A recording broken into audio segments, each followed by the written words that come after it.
ان کو باپ بنا کر رکھا ہوا تھا، اور یہ بھی کہ اگر وہ حقیقی ماں باپ کے رشتے میں بندھے ہوئے ہوتے تو یہ نکاح حرام ہوتا۔ مگر میں اس سب کے بارے میں جانتی ہی نہیں ہوں، اور یہ سچ بھی انہوں نے ہی مجھے بتایا کہ دراصل اسلم نے کالج میں ہی مجھے پہچان لیا تھا کہ میں سخت قسم کے گھرانے سے تعلق رکھنے والی ایک بے وقوف ترین لڑکی ہوں، اور اگر مجھے پھانس لیا جائے تو میرے گھر والے مجھے ہمیشہ کے لیے چھوڑ دیں گے، کیونکہ میرے گھر والوں کا تعلق ان قسم کے لوگوں سے تھا جو لوگوں کے سامنے اپنی عزت برقرار رکھنے کے لیے کچھ بھی کر سکتے ہیں۔ اور یہ سب اسلم نے میرے گھر والوں کو باقاعدہ پرکھ کر جانا تھا۔ وہ بہت خوش ہوا کہ میں نہایت کم عقل اور بے وقوف قسم کی لڑکی ہوں، اور میرے ہی گھر والے ایسے انا پرست تھے۔ اس کے لیے کوئی مسئلہ ہی نہ ہوا، مجھے بہکا کر وہ میرے سامنے اچھا بن کر رہتا اور میری طرف دیکھ کے مسکرا دیتا، اور اسی طرح کے حربے آزما کر وہ مجھے اپنے جال میں پھنسا چکا تو نکاح کر کے مجھے اپنے ساتھ لے آیا، اور مجھے 2 ہی دن میں غصے کا ڈرامہ کر کے طلاق دے دی، جو در حقیقت اس کے منصوبے کا حصہ تھا، اور مجھے جانے کون سے شرعی مسائل کا حل کا جھانسا دے کر پہلا نکاح کروایا۔ کچھ عرصے میں میری وہاں سے طلاق کروا کر حلالہ کرنے کے لیے مجھے اپنے نقلی باپ کے حوالے کر دیا، اور پھر 2 سے تیسری بار یہ سب زبردستی کروایا تو مجھے سمجھ آ گئی کہ یہ مجھے اپنے نکاح میں 2 بار لینا ہی نہیں چاہتا، مگر اصل میں اس کا مقصد کیا ہے یہ میں ابھی تک نہیں جان پائی تھی۔ تبھی کاٹھ کا الو بنی اس کے ہر چکر میں آ جاتی تھی، حالانکہ میں یہ سب نہیں جانتی تھی۔ اسلم امیر ترین لوگوں کے لیے تلاش کرتا تھا تاکہ ان سے حق مہر اور طلاق کے نام پر اچھی خاصی رقم بٹور سکے۔ اس کام میں اپنے نقلی باپ کو بھی وہ اپنے ساتھ ملا لیتا تھا، اور بڑی مہارت سے اب تک یہ سارا کھیل کھیلتا رہا تھا۔ میرا تو یہ سن کر غم و غصے سے برا حال ہو گیا تھا، یعنی کہ پہلے دن سے ہی میں اس کے ہاتھوں میں کھلونا بن کر یہاں لائی گئی تھی، اور میں اتنی بے وقوف کہ کبھی جان ہی نہیں پائی، اور اپنے بابا اور بھائیوں کو بھی کتنا غلط سمجھتی رہی تھی۔ حالانکہ ان لوگوں نے مجھے بہت منع کیا اور سمجھانا چاہا کہ وہ لڑکا میرے قابل نہیں ہے، میں صرف اپنی دشمن بن رہی ہوں، جذبات سے کام نہ لوں اور سوچ سمجھ کر فیصلہ کروں، یہی میرے حق میں بہتر ہوگا۔ اف، میں کتنی کم ظرف تھی کہ ان کی محبت، ان کے خلوص اور ان سے جڑے اپنے رشتے اور تعلق، ہر چیز کو ٹھکرا کر ایک نقاب پوش درندے کے چنگل میں آن پھنسی، اور ساری زندگی کے لیے اپنے اتنے پیارے رشتوں سے ہاتھ دھو بیٹھی تھی۔ اب تک باقاعدہ اس گھٹیا شخص کے لیے باقاعدہ اپنا آپ بیچتی رہی، چاہے میں انجان تھی، مگر دراصل میں نے جسم فروشی ہی تو کی تھی۔ میں جو ایک پہنا ہوا کپڑا دوبارہ نہیں پہنتی تھی، گناہ سمجھتی تھی، اتنی بار ایک ہی مرد کے پاس حلالہ کے نام پر لائی جاتی رہی تھی۔ یہ سب وہ لوگ صرف اس لیے کرتے تھے تاکہ مجھے واقعی شرعی مسئلہ حل کرنے جیسا لگے، اور اس میں اس 50 سالہ بوڑھے کا بھلا کیا نقصان ہونا تھا؟ اس کو تو بیٹھے بٹھائے اس عمر میں اتنی کم سن بیوی مل جاتی رہی تھی، اور اب وہی بیوی اسے ہمیشہ کے لیے ساتھ رہنے کی التجا بھی کر رہی تھی۔ نقصان تو میرا ہی ہوا تھا، میری عزت نفس بری طرح مجروح ہو کر رہ گئی تھی۔ شاید نہیں، یقینی طور پر یہ خدا کی ناراضگی تھی کہ مجھے اپنے غرور کو توڑ کر یہاں بار بار پہلے کے بڑھتے ہوئے شخص کے ساتھ زبردستی رکھا جاتا رہا، اور اب بھی میں اسی سہارے کو اپنا کر اپنی مصیبت زدہ زندگی سے کچھ سکون محسوس کرنا چاہ رہی تھی۔ میری کمر ٹوٹ چکی تھی، عزت نفس، غرور، اکثر سب کچھ ختم ہو گیا تھا، اور میں اتنی عاجزی اور سنجیدگی کی حامل ہو چکی تھی کہ اپنا ہی محاسبہ کرنے لگی تھی۔ شاید اسی طرح میری زندگی میں ٹھہراؤ آ سکے۔ میں نے اپنے موجودہ شوہر کو اسلم سے بہت دور جانے کو کہا تاکہ میں اس گھٹیا شخص کو دوبارہ کبھی نہ دیکھ سکوں، نہ ہی دوبارہ اس کی کسی چال بازی اور چالاکی کا نشانہ بن سکوں۔ سو اس نے تمام پیسہ سمیٹ کر مجھے ہمراہ لیا اور چپکے سے رات کے اندھیرے میں وہ گھر چھوڑ دیا، اور دور کسی علاقے میں جا کر عارضی طور پر قیام کیا، اور سعودی عرب میں جانے کے لیے درخواست دے دی، جس کی منظوری میں کئی ماہ لگ گئے تھے، اور اس دوران 2 مرتبہ ہمیں اسلم تک پہنچ جانے پر روپوش ہونا پڑا تھا۔ اور دوسری طرف مجھے اپنے گھر والوں کی یاد اس شدت سے ستانے لگی کہ میں ایک بار ان کا دیدار کر لینے کو بےتاب ہونے لگی تھی۔ تب میں نے ہمت کر لی اور ایک روز رات کے وقت ان کے پاس جا پہنچی۔ میرا ارادہ صبح ہونے سے پہلے وہاں سے چلے جانے کا تھا تاکہ ان کی عزت ایک بار پھر نہ اچھال دی جائے، مگر وہاں پہنچ کر احساس ہوا کہ میں کتنا غلط سمجھ رہی تھی۔ اپنے گھر والوں کو، ماں بابا، لوگوں کو پہلے تو مجھے دیکھ کے سخت ناراض ہوئے، مگر میرے حلیے کو دیکھ کر ان لوگوں کو مجھ پر ترس آ ہی کیا تھا، اور میں بھی تو ان کا دل دکھانے کی اتنی بڑی قیمت ادا کر چکی تھی۔ جب میں نے ان لوگوں کو اس بارے میں بتایا تو وہ لوگ بھی دکھی ہو گئے۔ میں تو اپنا احوال سنا کر دھاڑے مار مار کر رونے لگی، اور مجھے یوں ٹوٹ پھوٹ کا شکار دیکھ کر میرے گھر والے بھی غم زدہ ہو گئے۔ میری صحت پہلے جیسی نہیں رہی تھی، نہ چہرے کی شادابی پہلے جیسی رہی تھی۔ سوکھ کر کانٹا ہو چکے وجود اور آنکھوں کے گرد سیاہ ہلکے لیے میں ان لوگوں سے معافی حاصل کرنے میں کامیاب ہو گئی تھی۔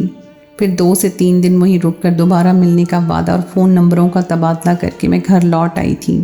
مجھے گھر تک چھوڑنے کے لیے میرا بھائی آیا تھا اور دروازے سے ہی لوٹ گیا، اور میں دل میں سکون لیے گھر میں داخل ہو گئی۔ بستر پر دراز ہو کر میں وہ وقت یاد کرنے لگی جب میں اسکول جاتی تھی اور پاپا اور بھائیوں سے لاڈ اٹھواتی تھی۔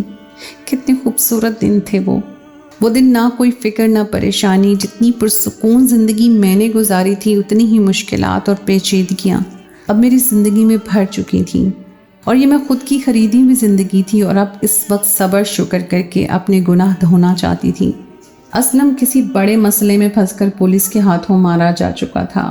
میں سوچ رہی تھی کتنا بدبخت انسان تھا جس کو اپنی غلطیاں سدھارنے کا موقع تک نہیں مل پایا تھا، اور یوں کسی چوراہے پر کتے کی موت مارا گیا، اور اپنے جیسے لالچی اور خود غرض لوگوں کے لیے عبرت کا نشان بن کے رہ گیا تھا۔ ہمارا ویزا لگ چکا تھا، میں اپنے شوہر کے ساتھ سعودی عرب جا کر بس گئی، اور وہاں پر ہم نے نئے سرے سے اپنی زندگی کا آغاز کیا۔ اب بھی جب کبھی اپنی زندگی کے وہ دردناک دن یاد آتے ہیں تو میرا دل خون کے آنسو روتا ہے، اور میرا سر اپنے رب کے حضور مزید سے مزید جھک جاتا ہے۔